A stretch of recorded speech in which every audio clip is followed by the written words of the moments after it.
Mira,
mira, mira.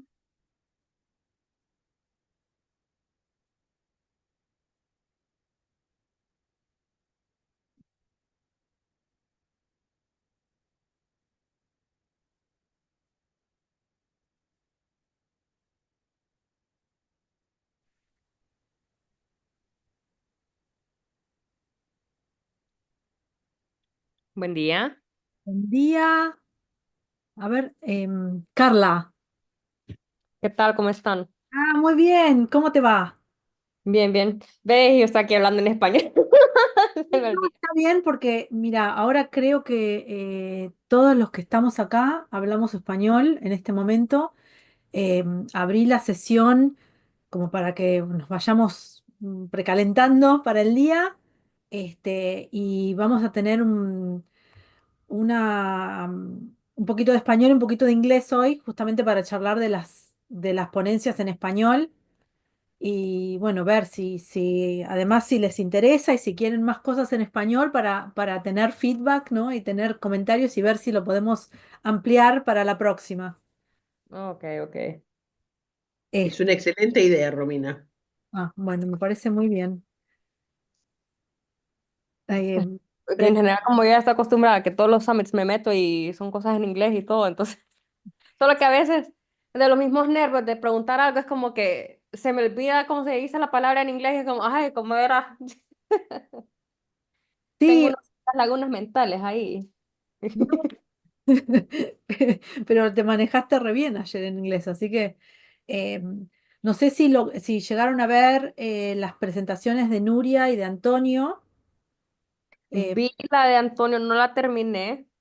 Es porque según en el Zoom me salía la hora que era como a las 11, entonces yo como que qué raro que esto no arranca, si me decía a las 11, después a las 11:30, yo cheque, pues yo estaba conectada y veo ahí que salía la hora todavía y como el host, y yo estoy preguntando ahí en Instagram, estoy no, empezando, sí, que no me dejaron entrar o qué pasó.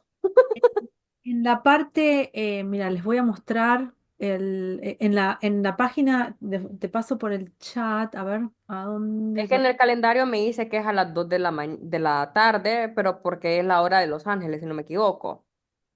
Pero ya al momento de darle clic, Claro, sí, o la sea, pone de acuerdo a la hora que es como en el país en el que uno está. Entonces ahí me tiraba que era las 11. Entonces yo estaba ya conectada. Como nadie se conectaba, entonces empecé a avanzar en los otros videos. me encanta que estés lista para estar y conversar, así que re bien. Y sí, los videos, la idea es que podamos charlar con los ponentes hoy, las preguntas que haya en español, y las preguntas que haya en inglés, las interpretamos. Igual yo voy a interpretar para la gente que habla inglés, que se llegue a unir. Like Kate is here, so I'm going to interpret some of the stuff into English. And we'll do a little back and forth, and it will be an interesting uh, Spanish English conversation. Um, I'm gonna go check. Feel free to chat. I'm gonna go check messages from the speakers. I'll be right back. Okay, thanks.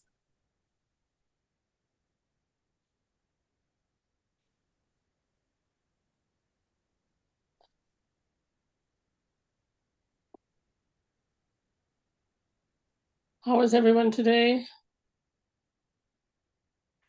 I've been very anxious. Why are you anxious, Carla? Uh, because I've been doing a lot of things today.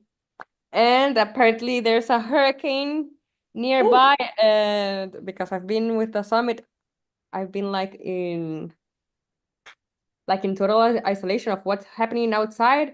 And then I'm receiving like from all the insurance companies like we're only working half day because some bridges are collapsing here and in there, and it's like, but the hurricane is not in Honduras, it's just only like passing by nearby, because apparently it's not going it's going north, but its transit is not inside Honduras.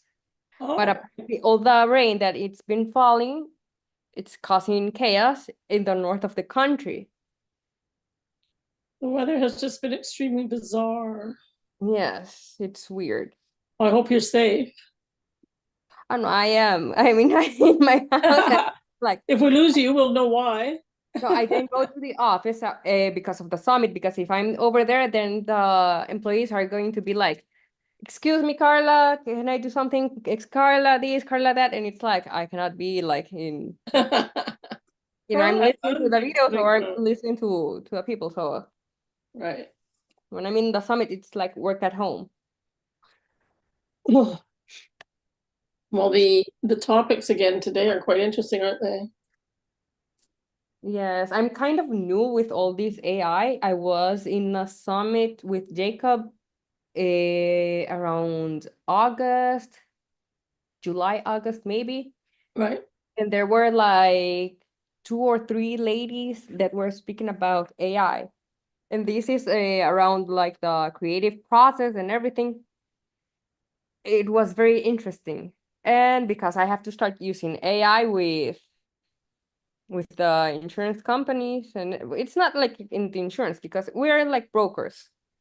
Right. So with everything like designing campaigns and for example, like trying to niche down like the info, for example, because we're brokers, we sell like all sorts of insurance, like travel insurance, we have health and life insurance, we have liabilities, we have for everything. So it's like, for example, if I want to talk about health insurance, it's not only like the benefits or the coverage that someone has in their policies, but to niche down like the info, like break it down into pillars for talking points. And then I know that along the way we're going to develop like a blog for all like kind of news and stuff. So this is why I need to learn how to do like AI, because I'm the one doing all the info Right. and all the artwork and all this stuff. So I do need my help. Well, I think you'll come out. Did you get the VIP package? Yeah. Yeah. Oh no, that's super necessary. Yeah. For example, with the summit that Jacob did, I did get the VIP pass, and wow, I have to go back and forth with all the presentations and everything because I was in every single Q&A. And then it's like, I know this guy talk about something, so it's like, I'm gonna go head back here and watch again like the video and the Q&As and everything, because you know that in every conversation there's always someone asking like what other resources they use, and they send all the links. For example, if it's Perplexity, it's or the other AI or something like that, or a book they're reading or something like that. All those things, I always take notes. Yeah. So it's like I have to go back and everything. No, they're really good because when you pay, you can go back to all those things. Yeah. And you just can't possibly absorb all the information in one go, can you? No, yesterday, Unless you've got an AI brain, which I don't have. Yesterday, for example, at like it was 5-ish or 6, I was heading back to my aunt's house because she needed help with something. So I just connected with my phone and the computer. And once I got there, I started another webinar. Well, it's not like the webinar, but kind of like a live session for pastry because I Oh, love cooking and oh, baking. nice. I just finished with you and I was already connected to the other one. Well, that's okay. But I it think came the up, whole it came, idea of AI and baking is quite interesting, really. I know that some people use AI like for example, like ChatGPT for I need a recipe for nacho with chili and beans, something like that. And it's like, you have Pinterest. Why are you going to back to ChatGPT for that? And if you need the video, like the process, like step by step with a video, because you have to see how things are going. Like Yeah. you don't need ChatGPT for that, but okay. They're using ChatGPT as if it's a Google or like a search engine instead of AI. Hmm.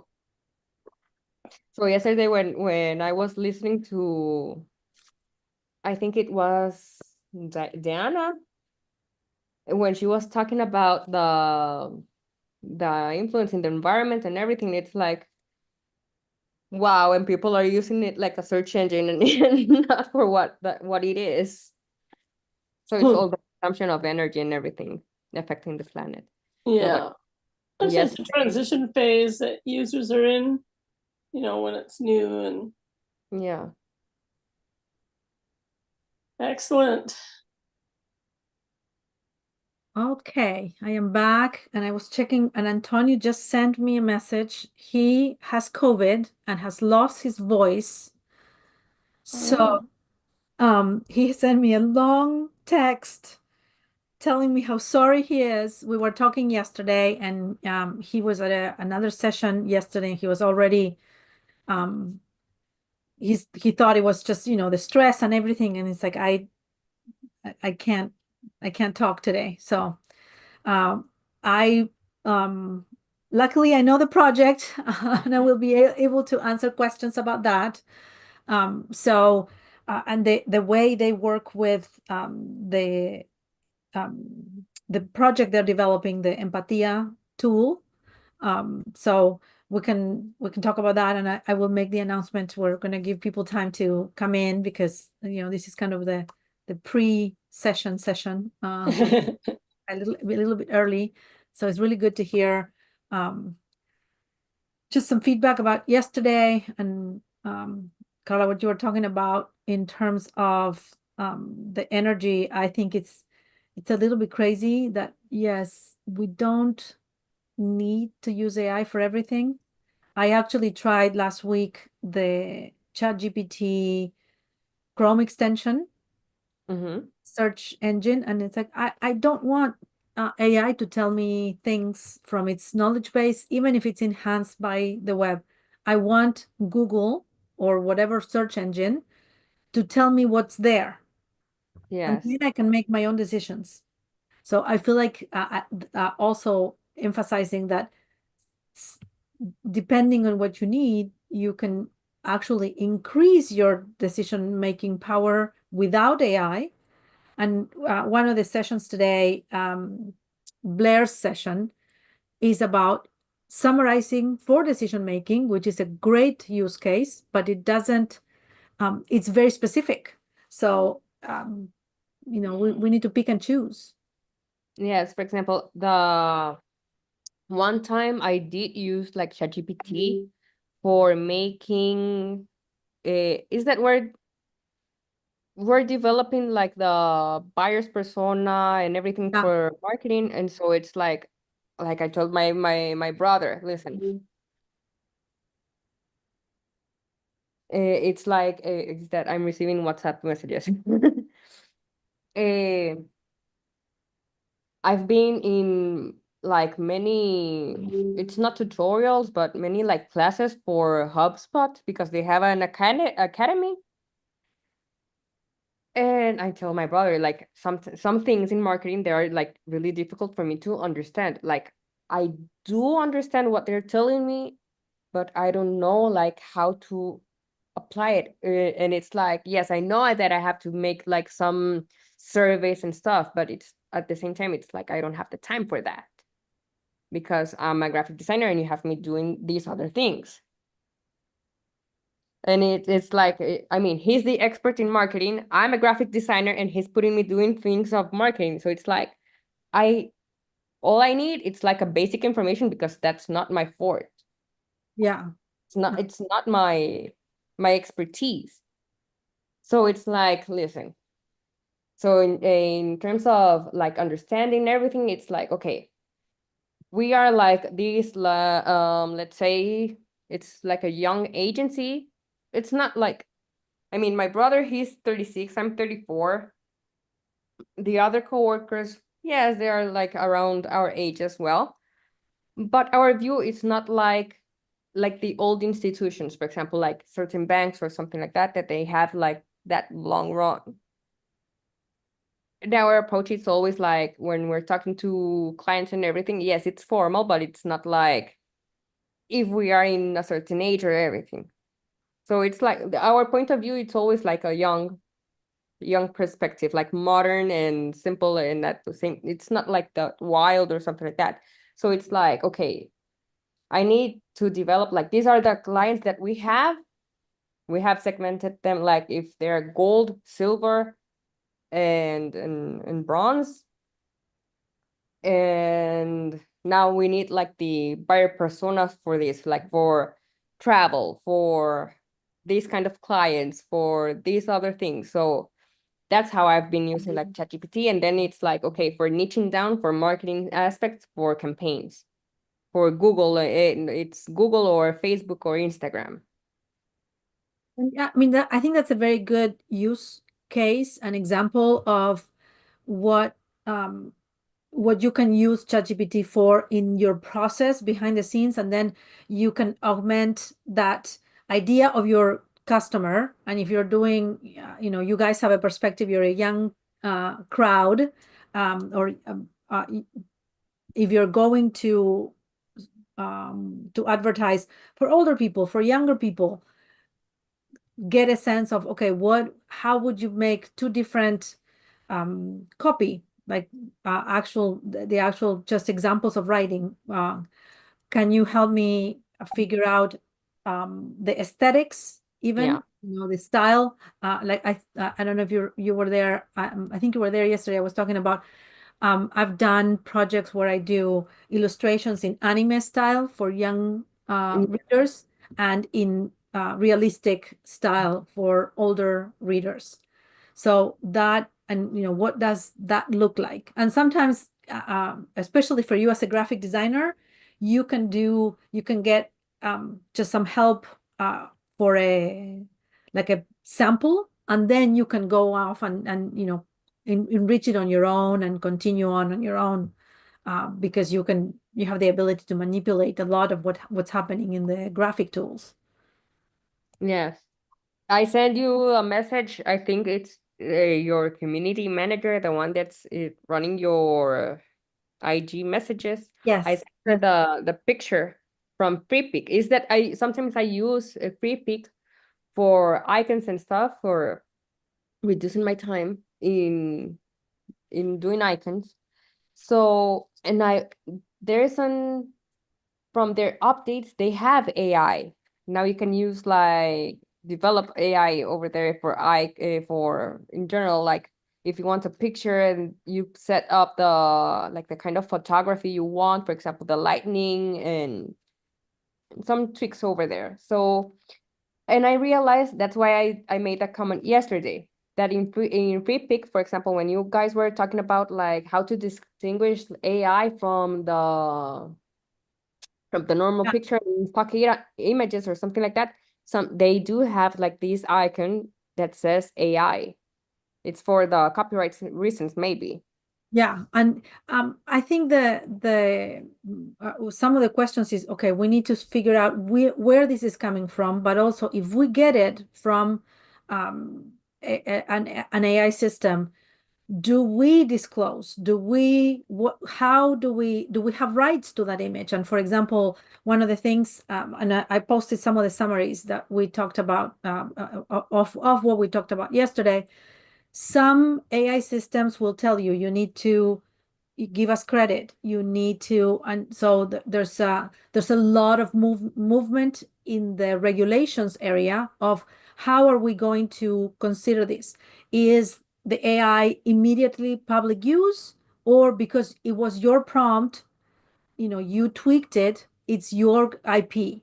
So this idea of copyright, intellectual property, there's a lot of discussion and a lot of movement. I want to acknowledge new people coming in, and let's see, Thomas, would you like to say hi? Are you there? I know. Let's see. Maybe I know you're muted, and you may be maybe talking on mute. Valeria, hola Valeria. We're gonna go a little bit between English and Spanish. Valeria is coming to us from Argentina. She's one of our speakers. So I want to welcome her to our chat. Hola Valeria, ¿cómo estás? Hola, ¿cómo están, Romina? Un gusto verlos a todos. Igualmente, un gusto tenerte con nosotros. Eh, um, estamos intentando ir un poquito entre inglés y español para las preguntas que haya eh, sobre la presentación, porque tenemos la presentación subtitulada en inglés para quienes no hablan español. So I'm going to go back and forth and let you guys know, yes, those of you who watched the presentation, the Spanish presentations subtitled, we're going to go back and forth between Spanish and English. I was mentioning that Antonio lost his voice, so he won't be able to be in the Q&A.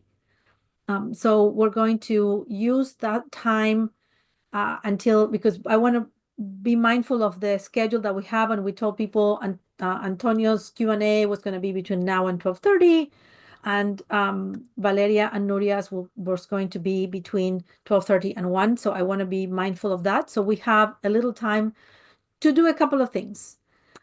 We can just talk, and we can also ask questions about Antonio's presentation or any other presentation that you wanted. I would ask you to reserve Valeria's questions for Valeria and Nuria to 12:30, so everybody who's interested in that can join us at that time. Entonces, vamos a charlar porque Antonio no puede estar con nosotros porque ha perdido su voz por COVID. Y vamos en esta media hora, hablar de lo que querramos hablar sobre inteligencia artificial y de cualquiera de las presentaciones que hayan visto, excepto la de Valeria y Nuria, que las vamos a reservar para las 12:30, que es el horario en que tenemos las preguntas y respuestas, para poder darle cabida a toda la gente que a lo mejor planificó llegar a esa hora y quisiera que todas las respuestas estuvieran concentradas en ese horario.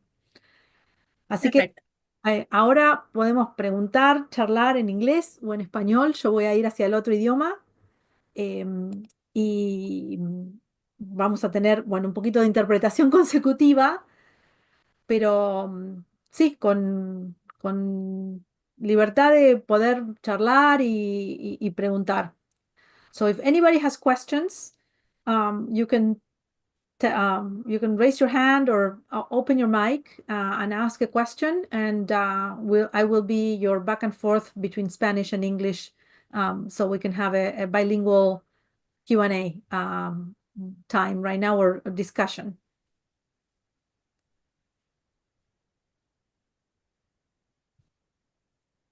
Hola, Sebastián. Te damos la bienvenida. Estaba justamente comentando que vamos a estar charlando un poquito. Mirá, qué bueno verte. Estamos hablando un poquito en inglés y en español, y vamos a usar esta media hora. Antonio ha perdido su voz y no puede estar en el Q&A. Entonces vamos a usar esta media horita para charlar, presentarnos y esperar a las 12:30 para las preguntas sobre la presentación de Nuria y de Valeria, para respetar que la gente que haya programado venir a esa hora tenga todas las respuestas que podamos compartir. Pero si tienen preguntas sobre cualquiera de las otras presentaciones, la presentación de Antonio, yo conozco el proyecto, algo les puedo decir o al menos pasarle las consultas para que las pueda responder en la comunidad. So you guys let me know if you have any questions about other presentations. We're going to be talking about all of your questions. If you have questions about Antonio's session, that's also possible to do here. And I'm going to post now what's happening. Maybe I'm gonna ask Angie to post what's happening with this half an hour until 12:30, so that people coming in know that we're talking about a little bit of everything except Nuria and Valeria's session, which we're going to reserve for 12:30 to respect everybody's time and get all of their awesome content questions answered at that time. Preguntas en inglés, en español, díganme.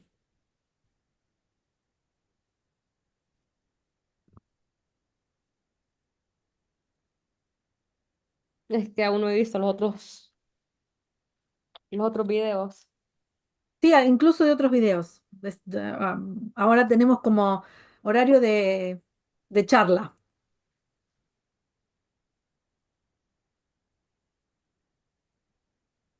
O sea, yo ya tengo tarea de estar probando los otros GPTs que existen.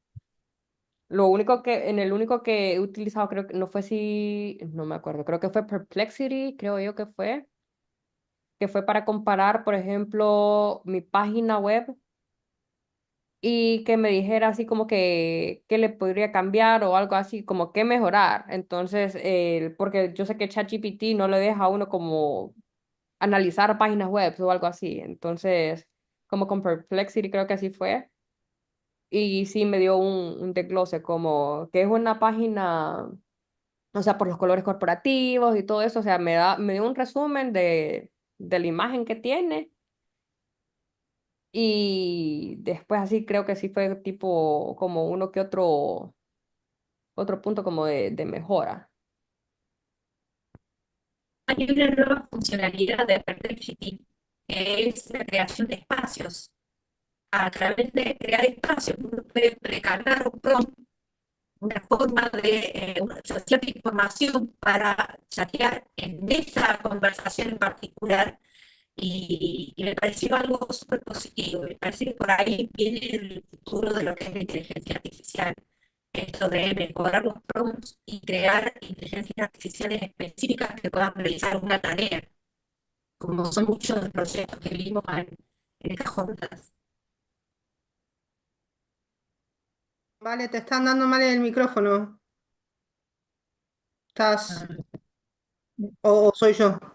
No, aparece un poquito, yo pensé que era de mi lado, que era un poquito entrecortado, pero no, si no entendí mal, lo que Valeria aportó es que en la parte de personalización de ChatGPT se puede ingresar datos, digamos, externos a lo que el sistema ya tiene, el conocimiento que tiene por entrenamiento. Además, agrego que acaban en esta última semana, incorporar la posibilidad de acceder a páginas web. O sea que todos los modelos están incorporando esta capacidad. Voy a resumir en inglés y volvemos. So, the question in English, for those of you who are here in English, we're going to go a little bit back and forth in this Q&As time with Spanish presenters. Is about, or there was a comment about the use of Perplexity to access, to give feedback and access a web page for marketing and brand feedback. And what I'm getting somebody's feedback here. Let's see.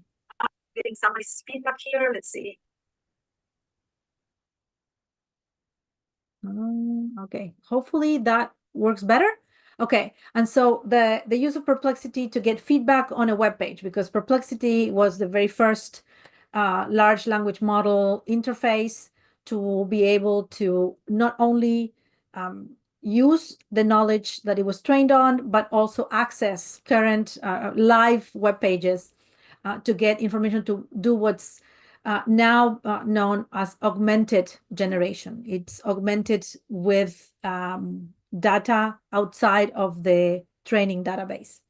So what Valeria answered or mentioned about that is that kind of feedback you could also get if you upload your information to a custom GPT. And I also added that OpenAI has just released the ability to access web pages. So you can, the way the systems work, and let's do a little bit of a summary of how language models and language model interfaces or the chatbots work, is you post a question, it searches in its knowledge that it has had from training, and that's basically a huge database.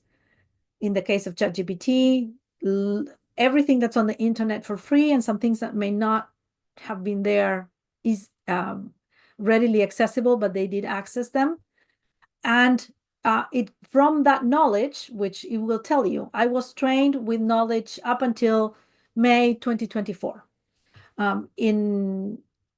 There's regular updates. There's been a few releases of updates. Every language model is trained on data up to a certain point. Developers are working on the-fly training.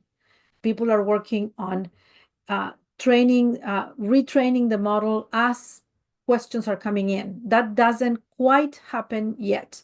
The data that you input, even if it's going to be used for training, needs to be taken. The model needs to be retrained, and then it needs to be re-released.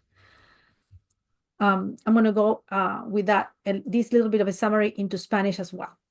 Entonces, para un resumen en español de esta idea de que ahora los modelos de lenguaje están empezando a todos ofrecer acceso a datos extra, no solamente los datos de las bases de datos con los que se entrenaron, sino datos que pueden ser nuevos, ¿no? Por ejemplo, una página web publicada ayer,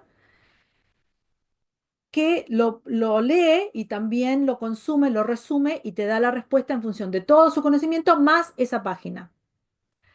Y un punto importante sobre este entrenamiento, esta capacidad de aumentar la capacidad de respuesta, es que todavía no tenemos un sistema en el cual se haga entrenamiento en el momento. O sea, cuando nosotros preguntamos o decimos, mira, yo tengo este documento, yo quiero ver esta página web publicada ayer, eso no reentrena al sistema. El sistema simplemente lo lee y en función de esa lectura y todo su entrenamiento anterior responde.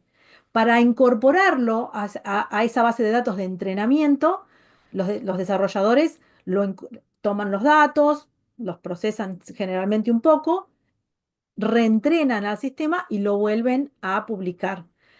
Todavía esta idea de entrenamiento en vivo no existe. Los sistemas necesitan tiempo de entrenamiento. El tiempo de entrenamiento, incluso en las últimas dos conferencias de desarrollo, PyTorch Conference en San Francisco y GenAI en San José, es muy interesante ver cómo tienen que dividir el modelo en distintos servidores, porque es enorme y no entran en uno solo.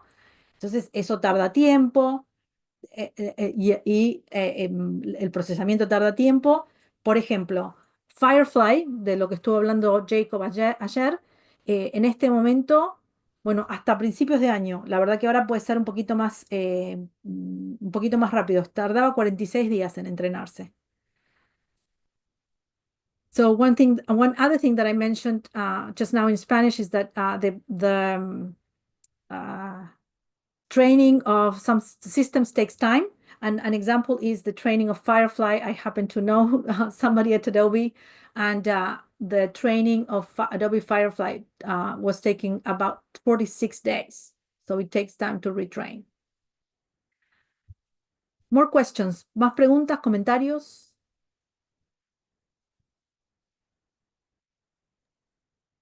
O sea que para poder customize el AI a nuestro branding, o sea, como que quiero que utilices este tipo de voz, como de hablar de tú a tú o de voz a voz, con, por ejemplo, para la gente joven y con todo este tipo de parámetros, o sea, pero que sea como tipo al customized al brand de que tiene uno. Eso no se puede hacer como instantáneamente, sino que necesita su tiempito. No, es una excelente pregunta. I'm going to translate the question and then I'm going to do the answer in both languages. And if anybody wants to come in about the answer also, please do. So the question is, when we want the AI to help us customize a style and customize the voice, for example, using, as you guys know, in Spanish, we use a formal you pronoun and a familial you pronoun. Use the familial style or use the colors of my brand. Does that take time? And it's a great question. So let's go first in English. It doesn't take time because you can add that to your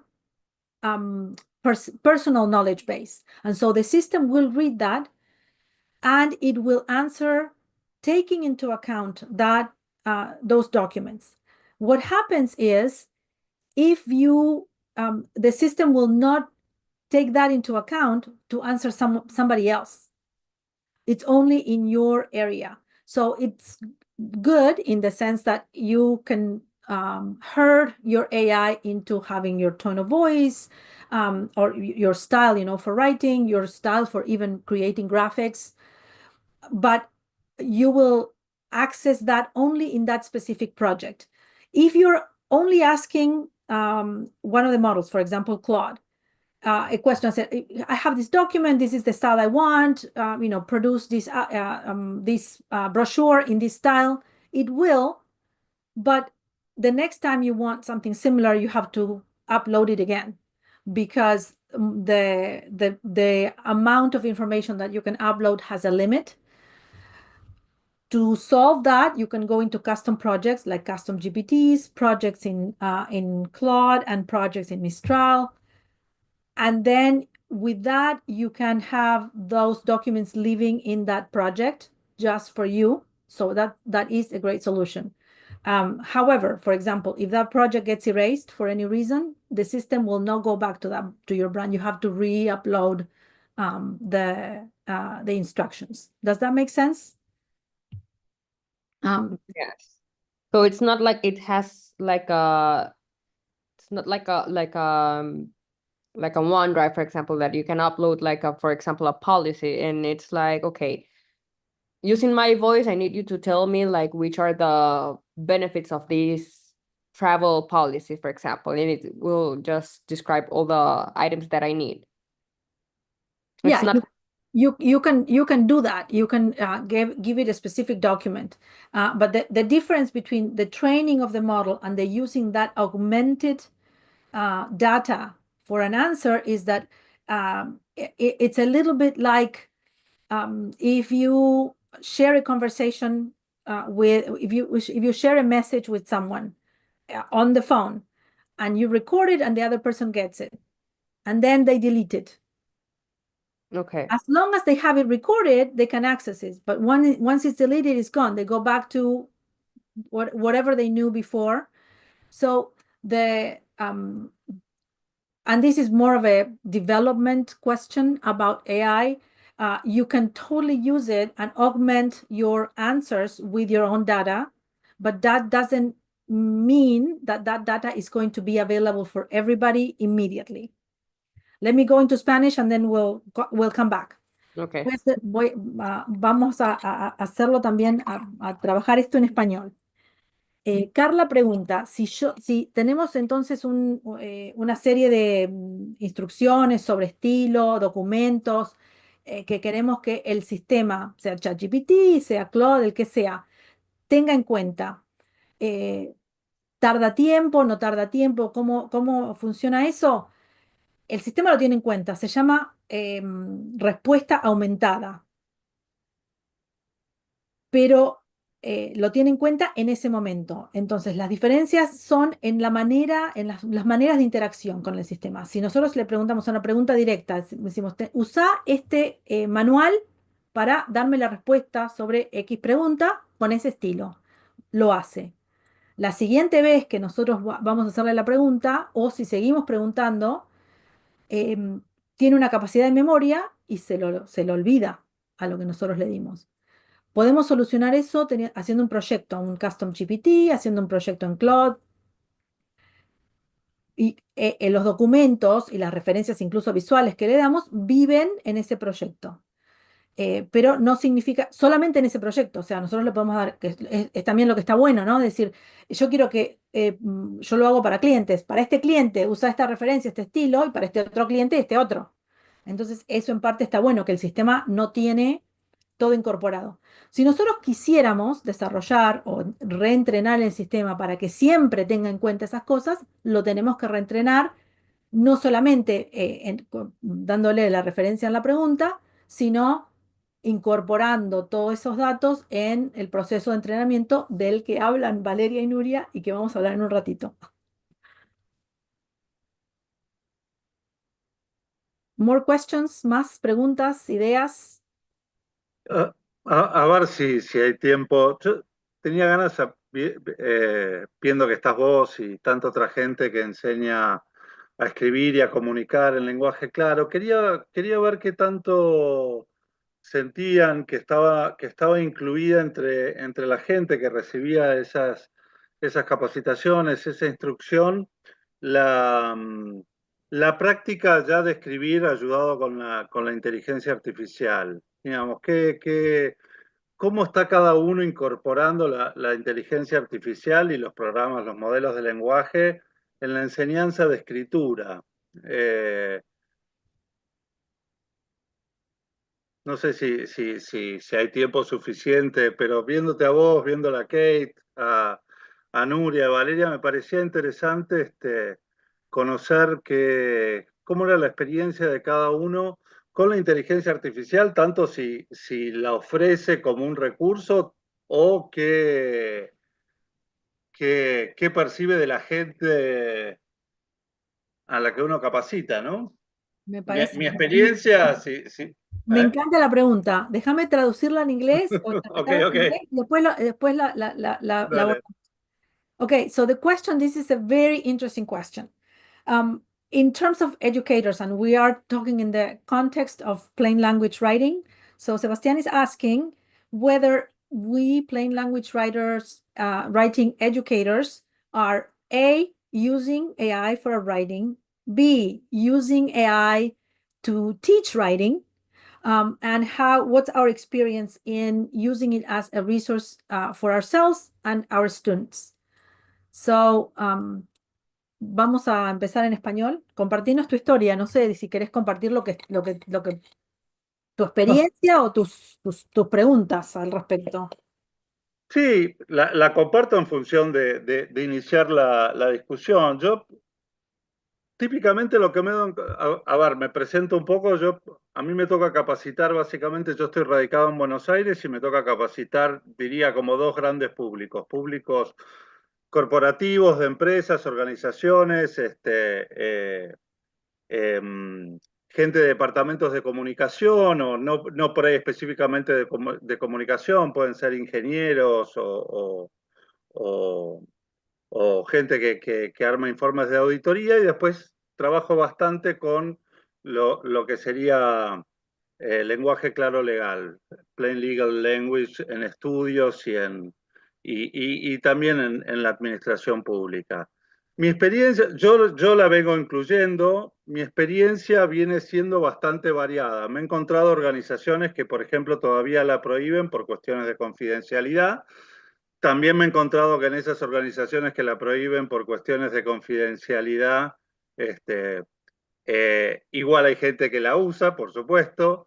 Veo, por supuesto, como que es muy querida y usada por gente que no le gusta escribir, no tan querida y usada por la gente a la que le gusta escribir. Esta viene siendo un poco como que, no sé, al contador que está obligado a hacer un reporte o hacer su informe para el reporte y que detesta hacerlo todos los años, tener la ayuda de ChatGPT, Perplexity, Gemini o lo que fuera, le resulta una panacea. Y por ahí al escritor un poco más sofisticado, al que se comunica con la prensa o el abogado que disfruta de hacer sus demandas y hacer sus dictámenes, no tanto. Y la mira con recelo y la critica. Diría que ya encuentro gente que la usa a diario como un recurso, especialmente entre los jóvenes, gente muy familiarizada con la tecnología en general, y otra que todavía nunca se metió. Así que no sé si mi experiencia tiene que ver con la región en la que me encuentro. También creo que todavía el español no es un... Me parece que la respuesta que nos da la inteligencia artificial en español no es la misma que nos da en inglés. Yo no soy un gran English speaker, pero alguna idea puedo tener y siempre sentí que las respuestas de los programas son mejores en inglés, pero bueno, veo como esa mezcla y yo sí la estoy introduciendo y la propongo especialmente como un recurso de, de edición y de abordaje cuando uno no conoce los géneros que tiene que manejar. Por primera vez voy a escribir, no sé, un informe de prensa, un comunicado de prensa, es un buen lugar para pedir y obtener un modelo. A la hora de enseñar, digamos, trato de desalentar cualquier idea de magia y de respuestas automáticas de parte de los programas, como que va a haber que hacer un trabajo y especialmente la propongo como una herramienta de edición, también de procesamiento de materiales crudos que vienen muy desordenados. Ordename esto, dame las ideas principales, organizame este texto que está mal organizado en párrafos. Este texto es excesivamente pasivo, formal, pasámelo más activo. Todavía no encuentro, aclaro que tampoco no soy un gran experto, pero todavía no he encontrado ninguno de los programas que a la hora de ponerme un poquito más fino en los pedidos, por ejemplo, que cohesione párrafos por el uso de sujetos o que desimpersonalice, no siempre las respuestas son buenas. Así Déjame, que déjame sí, compartirlo sí, en sí, inglés. hablaba y decía, ¿cómo vas a decir todo No, no, esto? Si querés te ayudo, no sé. ok, no, bueno, vos me escuchás y me decís si me pierdo de mucho. No, no, I no. want to share what Sebastian was sharing in English because I think the experience is actually reflective of what's happening in many places. He mentioned or he asked whether this is a function of his geo-linguistic location, and I don't think that's the case. So he works with communications departments professionals, and so he trains people in communication departments in different professions, including engineers, lawyers. He does work with legal companies, legal buffets, and he finds that there's different experiences. In some places, there's still a lot of hesitancy and because of confidentiality issues, even though people in those places where it's forbidden, AI is forbidden because of confidentiality, So, individuals do use it. let me interrupt you. I would say I found that especially in large corporations, Interesting. which I feel are developing their own AI systems, not so much in small departments or areas, I at think least here in Buenos Aires. yeah, Yeah, I think that's a fair distinction, that larger corporations may be more stringent and more readily jumping into developing guidelines. And for this, Nuria Negrao's session is really, really good. So one of the things that he's finding is that it's a tool that's very well liked by people who do not like writing, and a tool that is a little bit more frowned upon by people who like writing. So, frowned upon is genial como expresión. Sorry. So, for example, an accountant will, go to ChatGPT, Perplexity, Gemini to write a report because he dreads writing the report. He lives in a world of numbers. Lawyers may critique it because they want to have their very specific turns of phrases and layers of meaning. He finds that young people are more and more using it daily and without all these sort of questioning behind it, although there's different experiences there. He mentioned something very interesting, the difference in quality between English and Spanish. I don't know personally, this is me speaking as Romina, if that is the case, but Sebastian finds that English answers are of better quality than Spanish. He recommends, or he does use it, especially for people who are new to a text type or genre. So if you're or a specific kind of template document, for example, writing a press release, then you can get an idea of how to do that, even if you've never written one. But definitely, the answers that you get are not a magic answer. It's very good for editing and organizing raw materials. For example, for looking at the structure and restructuring a document, for switching if there's a lot of passive formal tone to switch it into a more active style. And then one of the things that is may still be missing is the idea of organizing paragraphs and longer text cohesively, for example, by the subject. So there's a lot of different ideas here. I want to be mindful of the fact that this is Nuria and Valeria's time. Now 12:30 has come about. So what we're going to do, and I think this is related to all of that.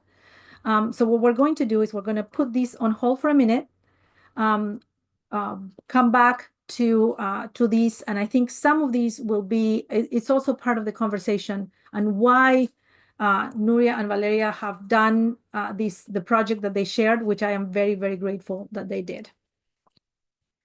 So we're going to switch back to Spanish and then come back to English. Y les damos la palabra ahora, las presento. Nuria y Valeria son profesoras, investigadoras, consultoras lingüísticas en Argentina. Tienen un enorme caudal de conocimiento, una enorme generosidad intelectual. Las admiro, las respeto muchísimo. Y sí, es verdad, es verdad. Y estoy absolutamente agradecida de que hayan aceptado compartir con nosotros este proyecto en el que han trabajado un montón. Así que las dejo charlar sobre eso. La admiración es mutua, empecemos por ahí. Muchas gracias. No, en serio. Y sobre todo por el congreso que estás armando, es impresionante. Realmente tuve la oportunidad de escuchar algunas presentaciones y fue impactante. Bueno, a ver, ¿por dónde empezamos? ¿Clapi? ¿Qué es? Sí. Bueno, a ver, vamos me dice si confirmo que estoy hablando en inglés. Ignoro eso, ¿no? Por ahora. Sí, déjame decirlo en inglés. Okay. So I want to reiterate my introduction of Nuria and Valeria, who are amazing professionals. They're linguistic consultants, professors, and practitioners in Buenos Aires. They have helped enormously in this project for the development that they're sharing in their presentation. I am incredibly grateful. And if you saw emotional reactions, it's because I admire them immensely. And they are some of the smartest people I know. So this is just an introduction to them. And we're going to talk about these projects, and Nuria was asking about the switching between Spanish and English. As much as artificial intelligence is there, it is incredible to me that you're speaking two languages and it gets confused. So we're going to still be switching between Spanish and English, defying the confusion of artificial intelligence. Bueno, a ver, primero vamos a poner un poco de marco a lo que estamos haciendo como asesoras para el gobierno. Hay un programa en el gobierno de la ciudad, que es el programa de lenguaje claro. En ese programa nosotras trabajamos con el entrenamiento de una inteligencia artificial que está basada en un modelo que es el modelo Curie de OpenAI. Y bueno, a partir de ese modelo nosotros entrenamos el modelo con documentación de la administración pública, específicamente del gobierno de la Ciudad de Buenos Aires, específicamente dentro del gobierno, documentos que se emitían en el Poder Ejecutivo. Te espero. Okay. Ahora, So vamos por parte. Nuria is introducing the tool that they are talking about in their presentation. Then the name of the tool is Clappy, and it is a tool that was developed specifically for the government of the city of Buenos Aires. They have used the Curie model within the OpenAI's suite of models. Remember that we talked about the different models yesterday. And for that model, they used specifically documents from the government to augment the training of the model and retrain it specifically for those tasks using documents that were in the domain of the municipality of the city of Buenos Aires, which is an autonomous city because it is the capital of the country, and specifically from the executive level of the government. Exacto. Ahora estamos en una etapa en la que vamos a incorporar distintos ministerios. En esta primera etapa se va a empezar con el Ministerio de Educación y algunas cuestiones que tienen que ver con justicia. Y la idea es que se vaya enriqueciendo el modelo de entrenamiento de CLAPI. Puntualmente, la estrategia de este sistema está pensada como una herramienta de colaboración, así que en parte voy a contestar lo que preguntó Sebastián en relación con esto.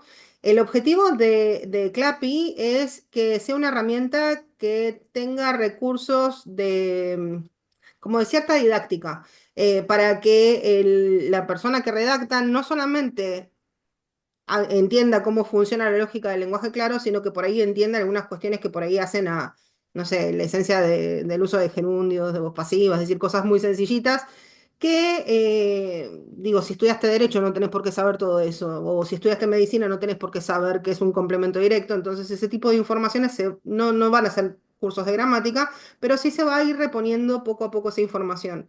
Entonces, Clappy tiene varias instancias. En una primera hay una capacitación humana, hay otra etapa que es de un modelo autogestionado de formación en relación con estas cuestiones de cómo se escribe con claridad.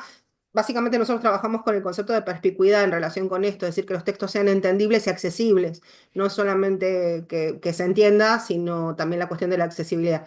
Y me paro acá, así Romina puede traducir todo lo que dije.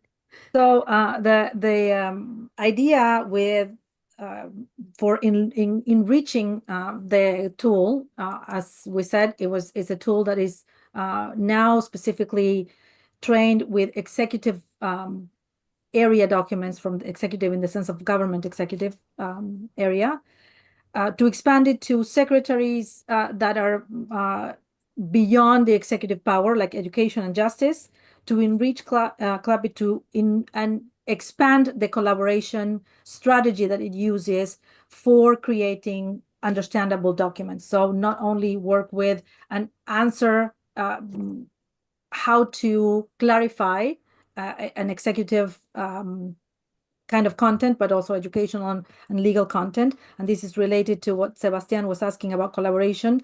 The idea is to have resources for for people using them so that they get not just the answer, but also some training on where that answer is coming from. For example, in the use of language specifically, right? In the use of understandable language, things like the use of gerunds and the use of the passive voice, which of course lawyers and doctors don't really have a reason to know. They weren't trained on that in law school, in medical school, on what's a subject, verb, object, direct object. So the different stages of the project have to do with partly the human training and the idea that we're going to also enhance the ability of people using the tool to get to know how these why these answers are better. Claro, y en relación con eso, el objetivo es que Clappy se trabaje de una manera interconectada con nuestro sistema de generación de documentos electrónicos.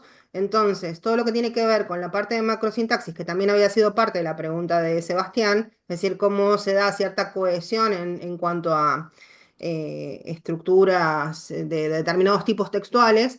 La idea es que justamente todo lo que sea estructura fija o reglas duras con respecto a la composición ya sean creadas de manera prototipada, y sobre la base de ese prototipo, la parte que van a tener que componer digamos, todo el grupo de personas que trabajan en la administración pública en este tipo de emisiones de documentos se tengan que concentrar más en la parte que es de la originalidad del documento y no en las cuestiones que son de forma de ese formato en particular. No sé, por ejemplo, los datos personales y todas esas cosas se llenan de manera automática.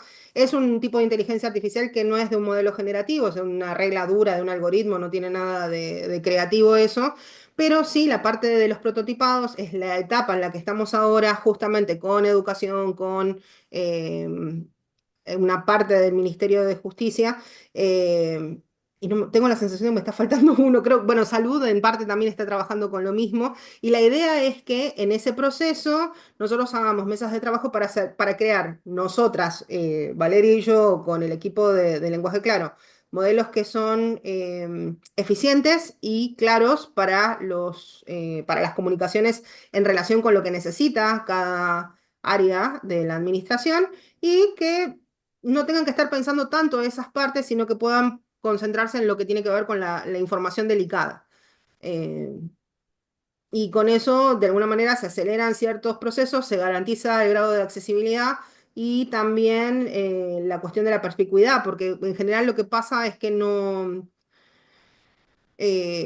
comenzar los documentos de cero implica un corte IP que a veces no es muy funcional, y eso puede llegar a traer problemas porque se copian errores de situaciones que no fueron pensadas estratégicamente. Y acá paro porque si no esto es muy Te largo. hago una pregunta respecto de Sí, el tema de educación, que vos estás hablando de educación de la gente que va a usar el sistema, ¿verdad?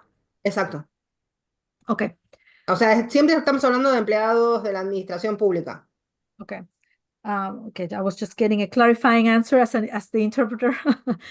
So the idea is that this is going to be used in the generation of e-documents, and this is related to, in part, to the macrostructure and cohesion questions that Sebastián was answering earlier.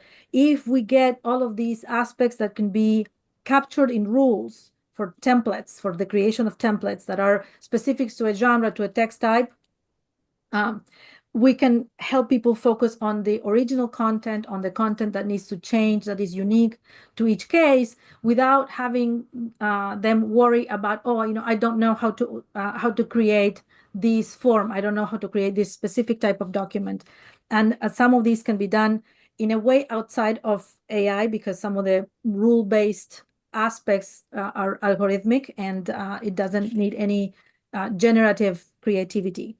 We are working with, as I said, with education, justice, and even health to help these different departments, to help these different teams create, and the idea is that Valeria, Nuria, and their plain language team can help support the efficiencies of these different agencies within the government, so that they take the stress of creating the document types and focus on the original and creative content, the information that is new and that can speed up accessibility and that can speed up the process of creation and the accessibility of the output.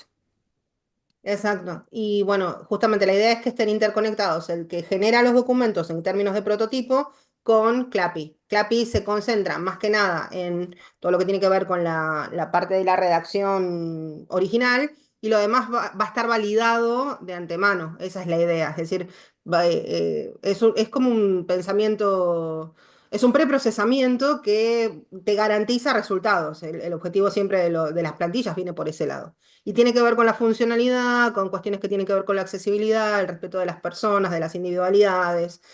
También está considerado dentro de esto, pero en una etapa más adelante, la cuestión de cómo recibe la gente o cómo percibe la gente el documento, si es en formato audible o en un formato legible o gesto visoespacial, lo que corresponda para cada situación comunicativa específica.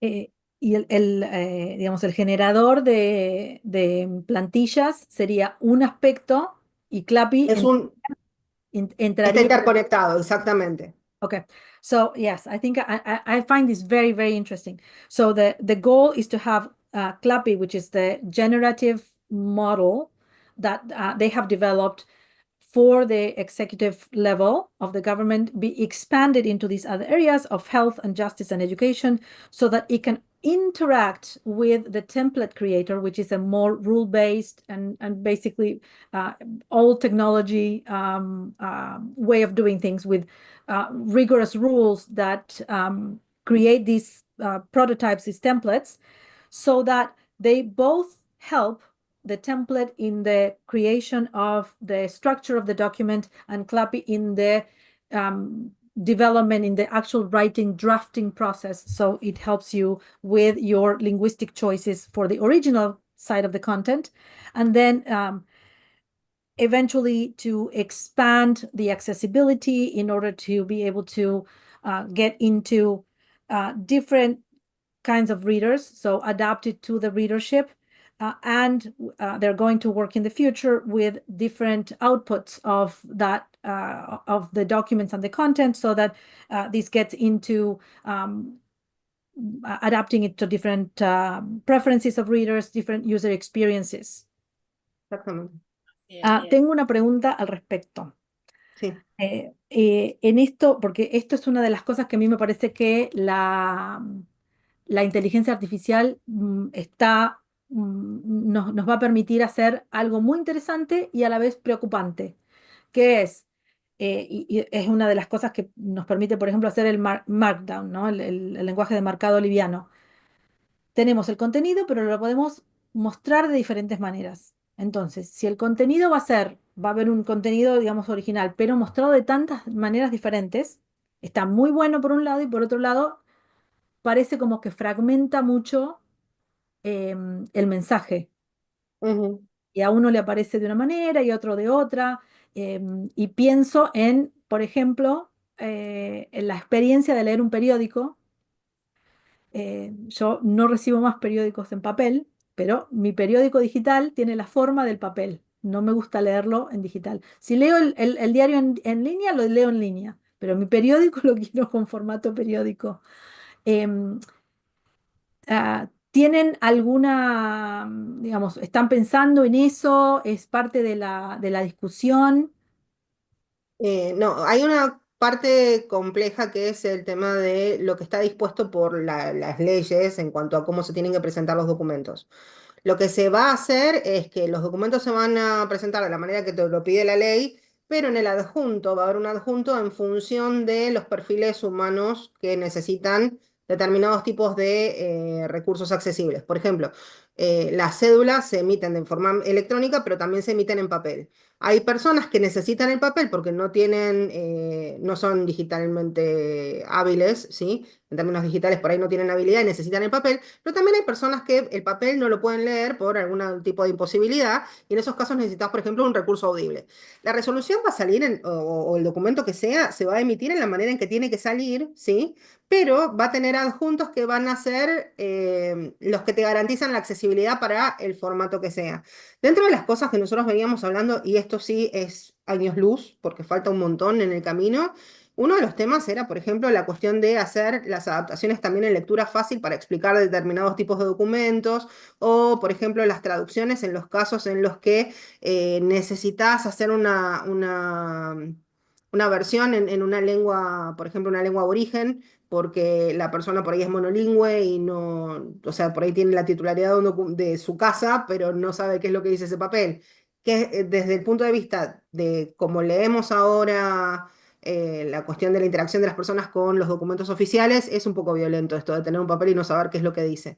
Y la idea es que esto se pueda superar de alguna manera. El documento se va a escribir en la lengua que se tiene que escribir de acuerdo con lo que está establecido por ley, pero va a tener un adjunto que te va a explicar, bueno, en la lengua que corresponde para la persona que lo necesite, esto, o por ejemplo, tener un enlace para que sea audible, porque por ejemplo las escrituras públicas son en papel y una persona que tiene una imposibilidad visual no puede leer el documento. Y también se supone que si estás garantizando la accesibilidad tendrías que poder garantizar eso. Bueno, I'm going to do two things. First, say again my question in English, and then share Nuria's answer. So one of the things that I pointed out is that the ability AI is getting closer to having this original content in a sort of format-less way, and then being able to output different ways of sharing the formatted content.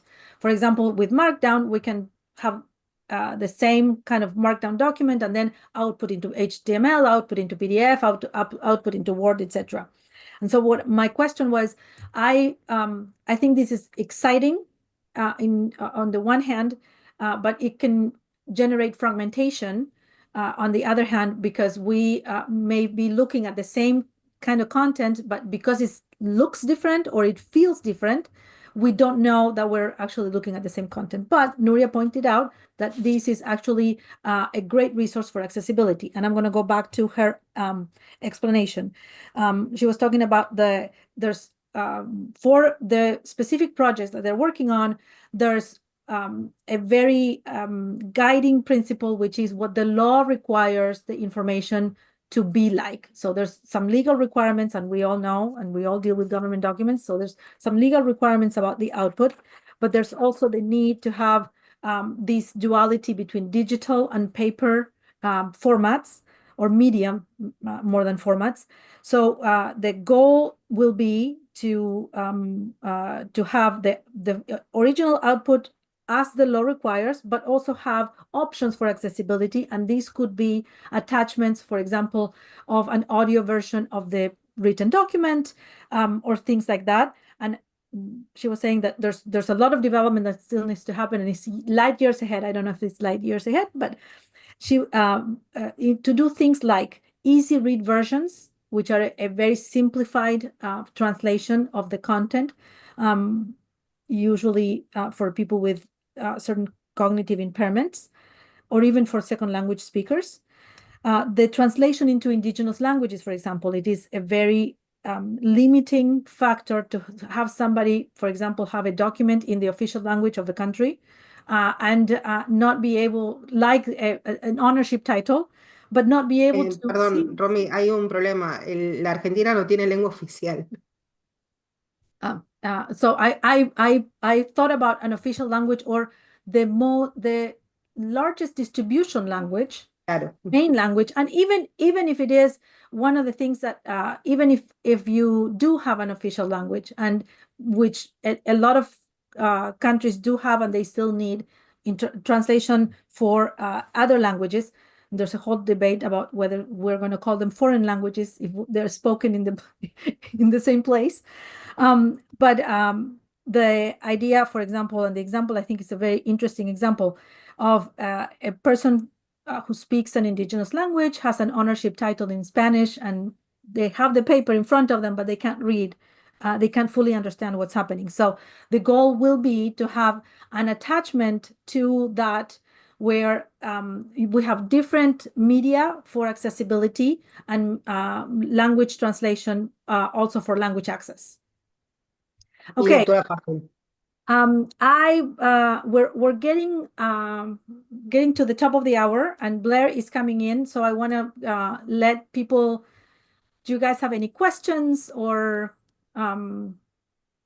ideas, concerns, preguntas, comentarios antes de empezar con la sección, con las preguntas y respuestas sobre la ponencia de Blair?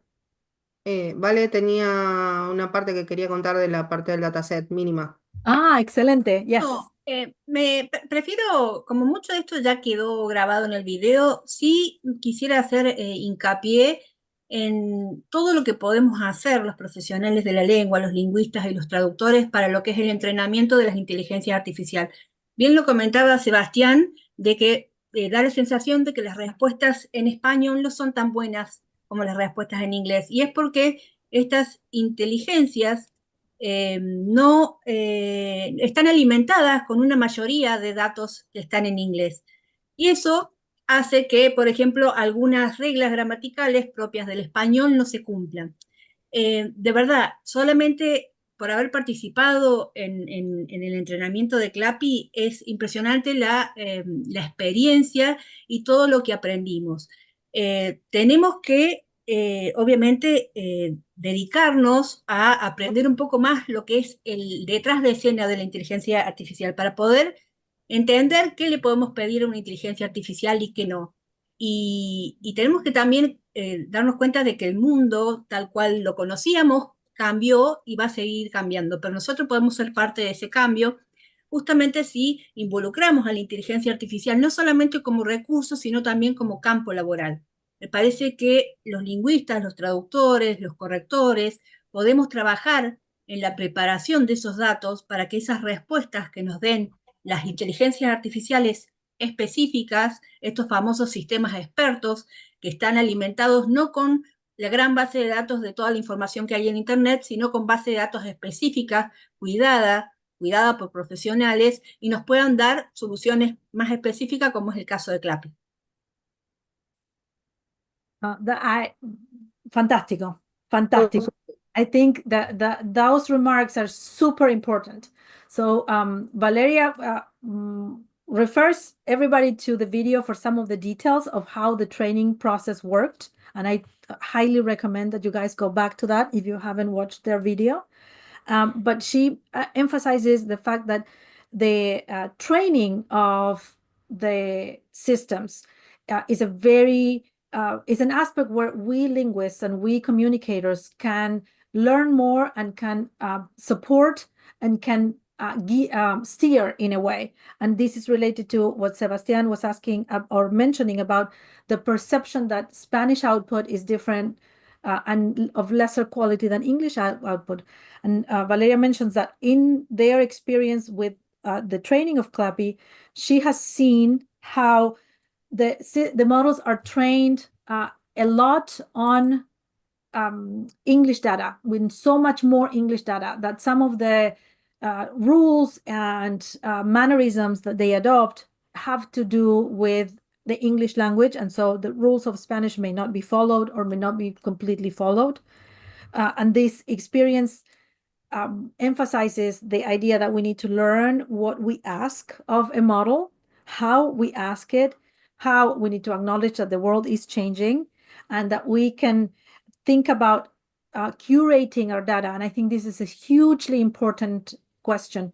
The idea that language professionals are going to go in and curate data. This is one of the biggest, and this is my perception, my experience, one of the biggest areas.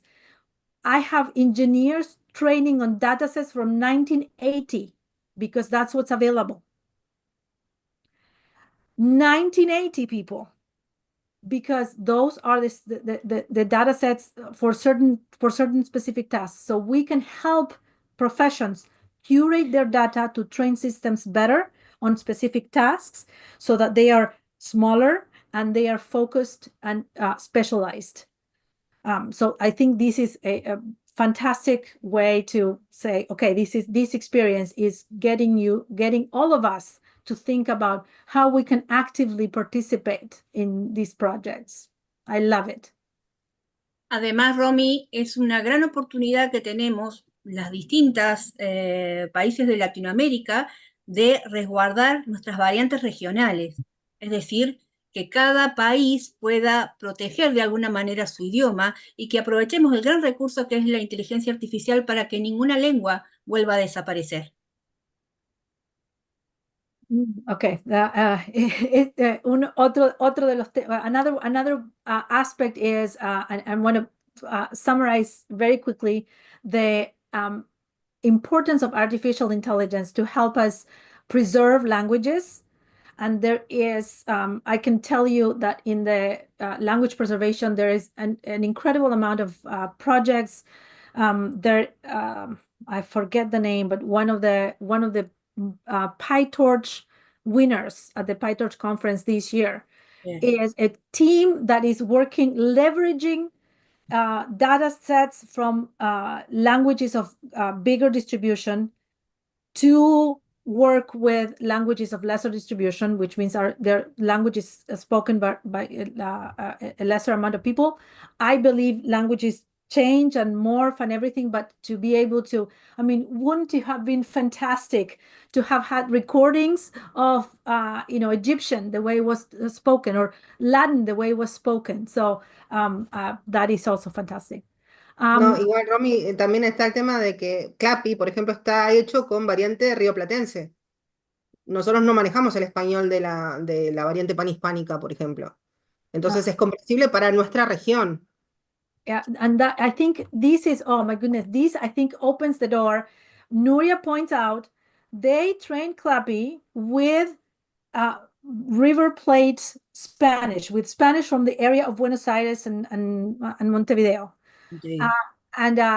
This is, it doesn't speak Peninsular Spanish. It doesn't speak Mexican Spanish, or it doesn't output. It outputs Spanish of the people that are there needing that information in that kind of Spanish. And so I think this is also another aspect that I want to emphasize, because the slogan of the summit is AI will not replace you, a person using AI will. And this is where we can use AI to be the person in the loop. We want to have, I write, when I write Spanish, I write with a voz variant, and I want to preserve that. That's part of my personality. It doesn't mean that I won't understand other ones, but if we can help, imagine what we can do by helping people in different communities adapt to their style. I want to thank you both so much for sharing. I want to remind people that we have channels in the community to continue asking questions. Certainly, I want to just share my appreciation. And I want to welcome Serge. We are going to have the Q&As about the Markdown session. So thank you. Thank you, both of you, so much for being here. Muchas Gracias, Rom. Muchas gracias. Gracias, Romy, por la invitación. Okay, let me quickly pivot to Serge's. Serge is, I have to say, I am very, very grateful and proud that I was able to reach out to fantastic people. Serge is also a brilliant professional, and I learn every time we speak, I learn something with him. So we work together in standards development, and he has his own language company. And when I reached out to about this session and say, hey, I really would like to have step a little bit outside of AI into its technology that actually supports a lot of what AI works with. And if you've seen my session, you know that one of the community projects that I like a lot is Fabric, and Fabric works with Markdown a lot. So his session is fantastic for that. So thank you, Serge, for being here. Thank you. Thank you, Renata, for the kind words.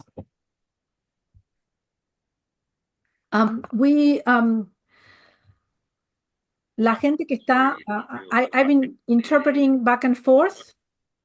Somos una empresa Son que apareció en 1997, ya llevamos muchísimos años Oh, somebody's is dando listening servicios to a los a, profesionales de la palabra, somebody's traductores, listening to a correctores, session. editores y todos a los que se dedican a la comunicación. Okay, let's see. Hopefully, that has worked. Okay. And I have, okay, so now I think we were having feedback from somebody. So, Serge, would you like to, would you give us a summary and an overview of why communications professionals should use Markdown?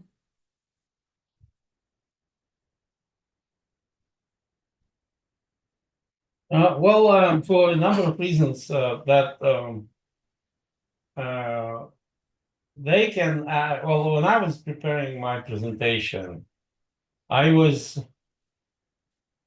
thinking about the huge, I was remember actually how, what was the first internet forum I ever saw on the computer. And that was actually the first ever discussion that I saw on Feed.net was about this, precisely this subject. And it was, at that time, it was kind of far-fetched to me, but now I see that it's fascinating, actually, that this topic, which seems to be very trivial, well, why use Markdown instead of other ways to work with text? It's actually fundamental to the entire question of the ways to process text on the computer, because we clearly have the form and the content. And the content is text. In the case of text, it's just text, right? But we never work with text in the form of endless sequence of characters, right? We arrange it on screen to be easily understood. We format it, we bold it, we add spaces, and all of that stuff adds readability and adds to impact. But the important factor for text processing on the computer is that when this comes together, it becomes a document in certain formats. And the way it is done is very important. And actually, the discussion still continues today because we have Word, we have Adobe Illustrator, we have HTML, we have other numerous tools that are helping us to create and process text, but at the same time,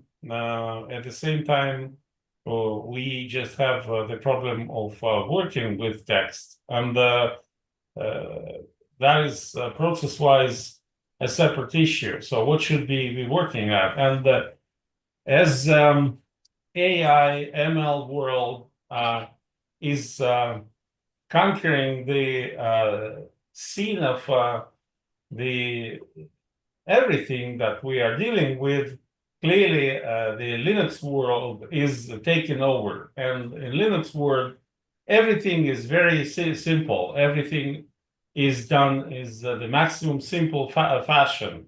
And that's where the Markdown is coming from, because it is the way to work with text in a way so it's really, really easily processed downstream. And that's why only this morning I saw another instance of Markdown usage. For example, if you ask Claude, which is an Anthropic AI engine, if you ask Claude to structure the text, which I did this morning, I asked Claude to create formatted dialogue from constant stream of transcription of the audio session.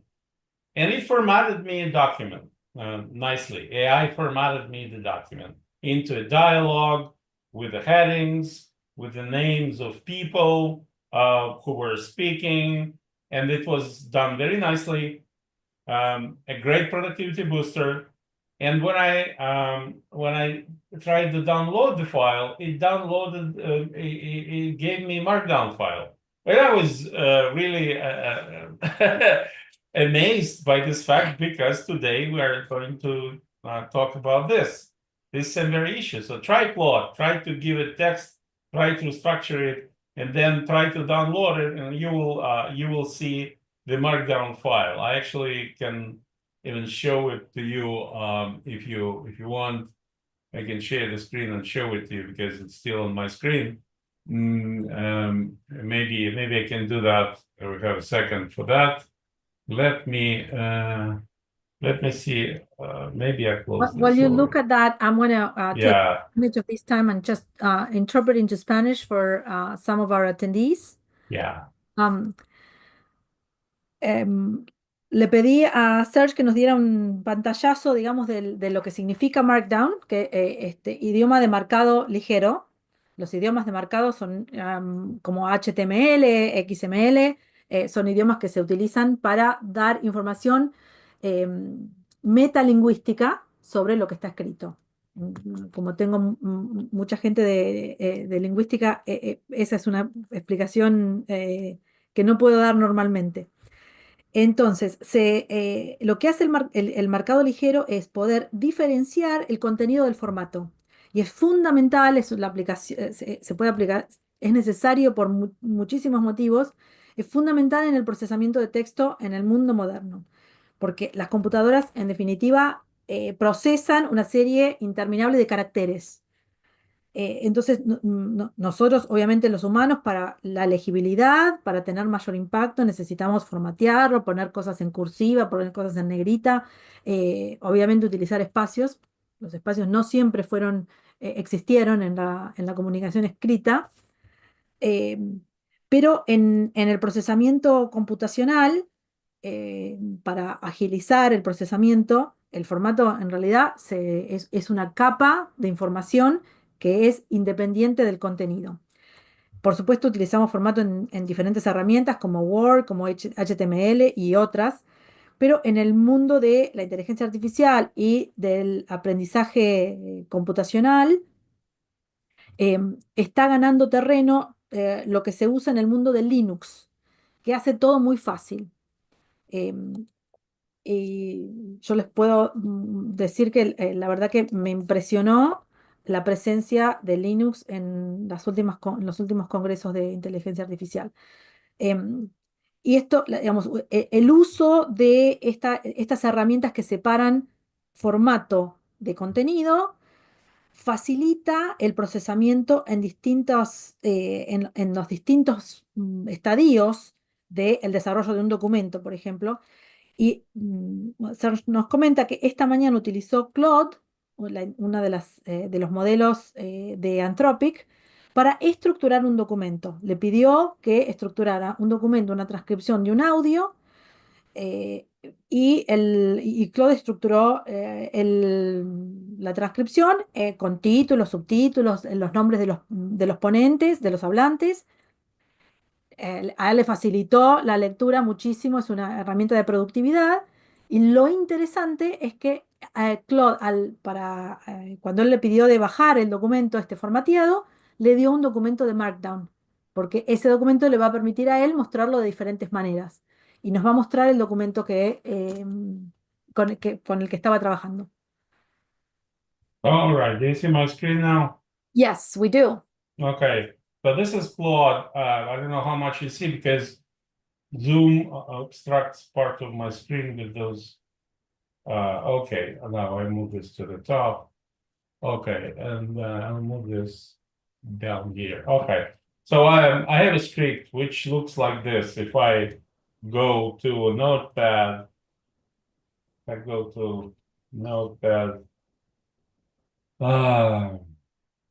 and paste this, what I have in my clipboard right now is going to be just a stream of text, right? Which is a script taken automatically from the audio recording. So I'm here pasting this to Claude and saying that please format nicely this audio script taken from video of the meeting. Okay, and I press Shift Insert, and it pastes this as a text here. I click that button, and now we are seeing a miracle happening, which is okay.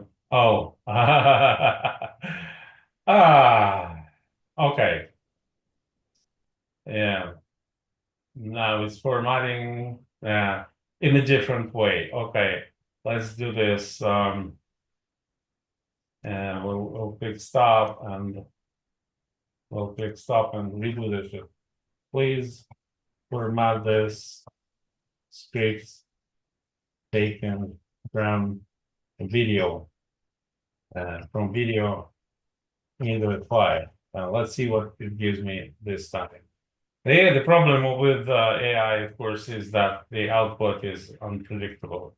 Really, sometimes it does the job, but no, it now it refuses to give me that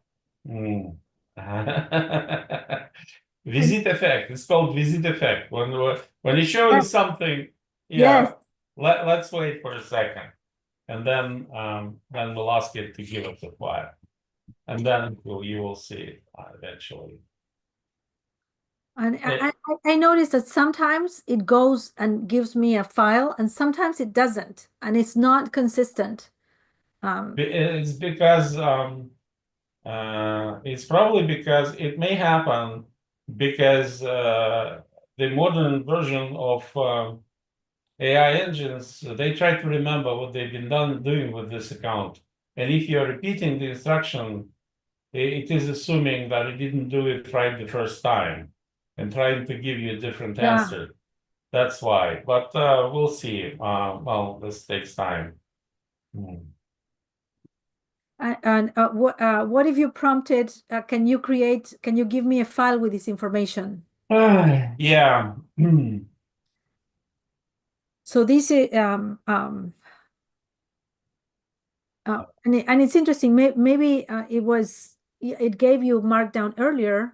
And to me, what's interesting is that maybe we can prompt it and we can help. If you guys haven't worked with Markdown, I highly recommend you look into it.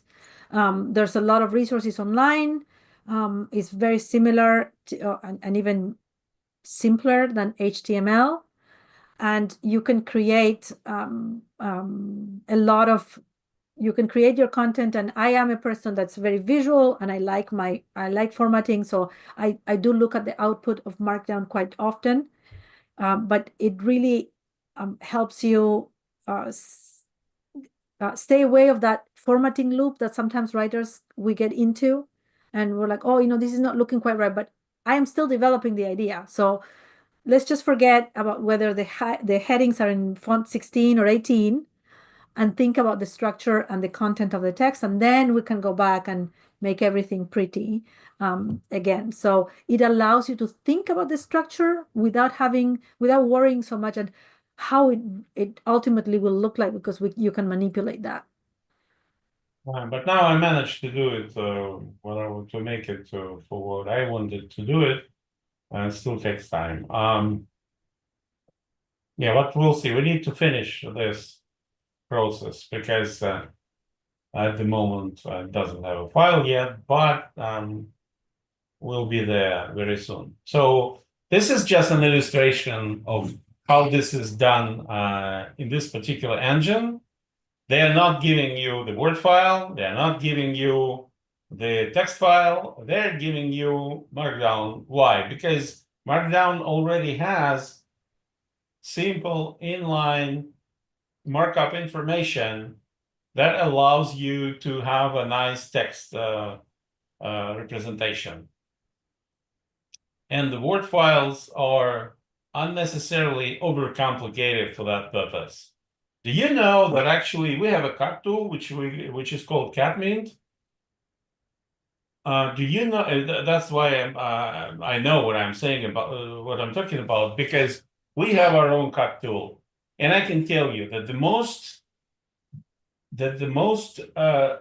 difficult, that the most complex part of that tool is actually the parser that takes the information out of the Word file in a way that you can, after translation, put it back into the same formatting, because it is an incredibly complex structure. WordML is incredibly complex. They operate with so-called text runs, which is a term which is not even used in the text processing, and those text runs can overlap, and there may be all of the markups in XML format inside or outside. They can be internal markup, external markup. It's incredibly complex stuff. Out of our entire code base of Catmint, the processor to extract text properly from the Word file is one of the most sophisticated components. And here we have just this. We have a nicely formatted document which contains all the information from that script, nicely formatted, that I wanted to see. And when I click download, you can see that it is downloading an MD file, and that MD file is actually a Markdown file. And Markdown has a very simple structure, but those things, like here, for example, let me show you this. This is has been opened by what? Yeah, that's interesting. This is, I think it's Word. But the Word does not recognize Markdown. So let me do this. I will get back. I was messaging Chris this morning. Yeah, I was getting. I download it again, and this time I will open it. Okay, show in folder, and I will use Notepad++ as a text processor, and the Notepad++ recognizes the simple Markdown formatting, not entirely, but okay, I can do this. I can open it with, let's say, the Visual Code. Yeah, yes. Visual Code is a tool that fully recognizes Markdown, and here we have clearly the Markdown elements of inline formatting here. That is the hashtag in the beginning of the string means the heading of the first level. This is the heading of the second level. And there's not much here except for the bullet list. Okay, bullet list is also a Markdown element because it's shown in the final document as according to the style sheet that is used somewhere downstream. But here we have just those elements, and still, so let's see, in this entire document, which is simply a text file, it's unwrapped, so the lines here are infinitely long, but I can wrap them as well. I can say view wrap, probably, right? Oh, line wrap, where is it? Somewhere here. Anyway, I can do the word wrap. Here it is. Okay. Word wrap is here. The Control Z is, view. I can do the word wrap. Alt Z. Okay. Alt Z. LZ. Here. You see, this is the view when the lines are long, and this is the wrapped lines. But anyway, if we look at this file, we can only see so few extra elements. It's mostly text, except for those hashes and except for these bullet list headers. But the simple Markdown formatting allows you to get a nicely formatted text somewhere here according to the style sheet. There is italic here, Q&A session. Okay, let's go back and find what's Q&A session. You see this italic is marked by those asterisks as a markdown element. So it's really a great way to work with text. And it's really great to create very large help systems because the text of this kind are put into the version control system, such as Git or other similar tools. And then you can organize really collaborative work of hundreds of people in this way. And many other benefits, such as you can change style sheet, but this is pure text, very convenient to work with. So that really idea. Romina, do you remember that several years ago there was a huge event which mostly was dedicated to content management systems, CMSs? What was that event? I forgot the name, but at that time in Gala we participated in that event, and we thought that we might be finding clients there who will be willing to develop connectors and all this stuff.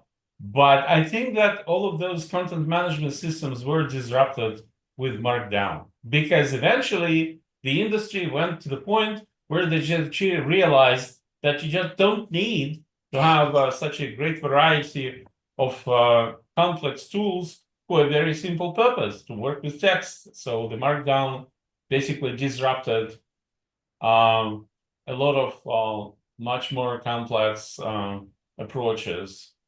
Yeah, and I actually think that's a very good example that it has some parallels with AI and the way that the fear and the like, well, no, I have my own workflow for dealing with PDFs and Word docs, and in reality, there's still a need to see these documents as output and not as content creation in themselves. But a lot of the tools have moved into using this technology, and for us, the parallelism to me with AI is like, well, it's not the output itself; it's a tool in the process, and it's going to help us increase the efficiency of our workflows. So, this is again one of the tools that we were talking about earlier with the ideas that Valeria was sharing about becoming active participants in the process of creating specialized tools and specialized models for specific professions, for specific needs. If you want to get into that, if you want to help and knock on the door of engineers who may be working in a particular field, Markdown is a great way to massage the text and output the text in a way that preserves the structure without having to worry about the aesthetic presentation of it in the processing time, during processing time. And thereafter, how many of attendees have actually seen my presentation? I think not everybody, right? No, So, people are still watching through, and I know that we have a kind of a different approach to the summit. We did kind of a reverse classroom style with the presentations being in video and being able to come and ask questions and have a more conversation style interaction when we are live. And I hope that this is something that we can do more of, because looking at this and having this, for example, when you tried the prompt the first time and it's like, oh, I gave you a file earlier, so now I'm not going to give you a file because I'm thinking that you didn't like what I gave you. So to see that and be able to discuss that and bring that to the surface, I think is very informative and very educational. let me show you quickly just one more quick thing. I'll show you this. I'll show you the R quickly. And the R Studio is a wonderful thing that I like very much. I'm writing a book in R Studio. And Writing a book in our studio too. yeah. And it does it allows you to create and change things, and there is some sophistication to what you can do, like you can add images, for example, but it allows you to worry. You really have to focus on the content itself, and to me, as a writer, in the drafting. So the plain language is about drafting, structure, and design. And so I think about the drafting and the structure, and I plan the design, and I don't have to worry about it in the development process so much, because I know what the structure is like. I know, and I can manipulate how the content flows. And I know that on output, I will be able to output I'm actually trying a language, a project called Pollen, for publishing an ebook. Yeah. Look at this. This is a Markdown, which is slightly have slightly different flavor, because there are actually many Markdowns out there. There is GitHub flavored Markdown. There are other types of Markdown. This is R Markdown. And R Markdown allows you first to do some pre-processing definitions, and also allows you to add the R code. And R is an amazing programming language, which actually, so you can put a piece of code into the Markdown document, and then R Studio interprets it. So this is a code, actually it's a program. It is asking to draw a chart, okay? And when I need this, and need is the term which Markdown uses, which R Studio is using to explain the process, which is similar to compilation, building. It gives you the Bogdan project need Markdown output file. When R Studio builds that file, my computer is actually very fast, but it's just we have a lot of stuff here. So we you see this chart, which this is what our language from this code plotted this chart in the document, and built HTML from that. It's amazing tool, really, because here I can write programs in the same content, and it gives me this nicely formatted chart as proportional defective. That's a book on statistical quality control. And I can do a lot of things here, including I can do tables, screenshots, and formulas, of course, which is trivial stuff for this thing. And it's all done in Markdown. So amazingly simple compared to many other systems, such as Overleaf, for example, because we have Overleaf too as a writing tool, but Overleaf came from LaTeX. LaTeX is tremendously difficult, but Markdown beats that in many cases 100%. I think, Markdown, like, it's kind of wiping LaTeX away. It's incredible. No, it won't wipe it away, because you can't do. There are things that you want it for, yeah, but just right. You can't do many things that LaTeX can. Like you can't do a 2-column in Markdown. You can't do many things. But for simple books, for simple papers, for things that do not require a many column design and all of the sophisticated stuff that other formats such as Adobe Illustrator or LaTeX. LaTeX is created primarily for scientific papers, so it's great for quite sophisticated design of specifically scientific papers. But 90% of the stuff that you writing, such as the book or the essay or the paper, which is simple formatted, Markdown beats it. And I love RStudio. This is so great as a tool that I enjoy just simply working in the tool, which didn't happen to me since I don't know when. So, yeah. That's fantastic. Thank you so much. All right. And now you guys have also a reference to another tool and another environment that you can try out.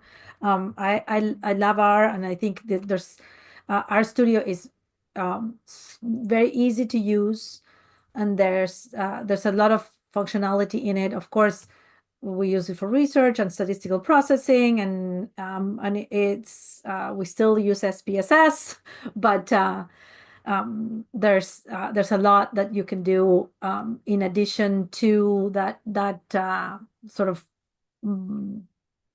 analytic use of the R language. Okay, I want to acknowledge the time and say thank you to everybody, especially to you, Serge. This has been fantastic. We can continue having questions about this in the community, and I will be happy to, I will be checking, and if there's anything else that we can answer, I will knock on Serge's door, and he'll hopefully, I think he will answer to us. So we're going to take a little break. We're going to do about 20 minutes until the top of the hour, which is 2 p.m. for me. It's 7 p.m. in Buenos Aires. It's going to be 7 p.m., right? So we do have the times in the session schedule so that you can see, but we're going to take a break. We're also going to pause the recording to process that, because we're trying to add the Q&As for all the VIPs recorded. And we're going to come back with the Q&A for Blair, who's also here. So we're going to be talking to Blair at the top of the hour. Thank you so much. Thank you. Bye-bye now.